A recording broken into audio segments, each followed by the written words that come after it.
When you grow up being competitive and trying to win, not just for yourself but for your team as well, I guess that after a while, that pressure to succeed, not the money, but just the pressure to be a winning athlete, maybe blurs the lines between what you should do and what you shouldn't do. From a story of intense rivalry to a story of intense rivalry. Whilst Tonya Harding was deliberately trying to take out her opponents, fans of Formula One have asked for many years whether Michael Schumacher has been trying to do exactly the same thing.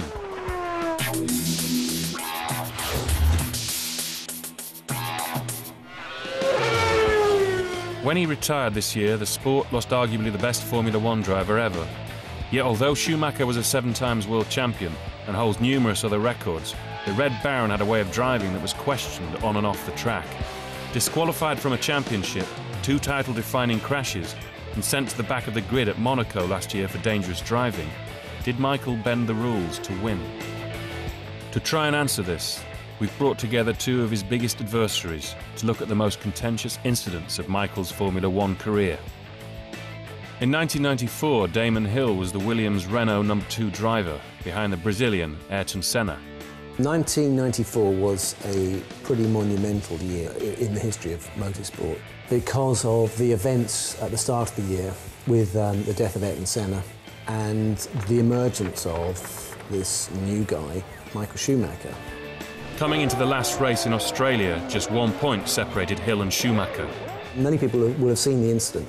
When I came round the left-hander, where he'd crashed, all I saw was Michael getting back onto the track. So as far as I was concerned, his car was intact and ready to race again. And I thought, well, now's my chance. There's no way I'm going to get another opportunity as good as this to have a go. So I had a go. I have to go down into the apex. So I went into the apex, and then, to my surprise, I have to say, his car kept coming across, and I was thinking, well, he's going to crash into me. But before I had any chance to put any thought into it, it was too late. He damaged my car as well as going off himself. What happened after that was, immediately I got out of the car. I knew that he'd won the World Championship and I was out of the race. But there was a lot of kerfuffle going on. There was a lot of people saying, oh, well, that was deliberate, he did that on purpose. I know what happened, and he knows what happened. And we both have said what we think about it. But if the press wants to make their own story out of it, then that's just the way it is. Unfortunately for Damon, his German rival was still awarded the title. Funnily enough, the English press went mad. But with time, the incident was written off within the sport as just racing. But 3 years later, Schumacher and Formula One found itself having a severe case of déjà vu. At the end of the day, it doesn't matter how you win. All that people remember is that you won. In 1997, Jacques Villeneuve was battling with Michael Schumacher for the World Championship, and once again, everything had come down to the final race. The German had moved to Ferrari and was looking for their first title since 1979. Needless to say, the pressure to win was huge on both men. The Saturday night before the race is the night I slept the best before a race. Maybe because I knew that I had nothing to lose, because I was 1 point behind Michael. And also I knew that he would try to have me off. So I was prepared for it, I was ready, so there was nothing that was going to surprise me. The question was, when would it happen? That was the only question. I decided starting the lap that was the lap I was going to overtake him, and it didn't matter how far behind him I was, I would just go for it and brake late enough to overtake him, even if it meant that then I wouldn't make the corner.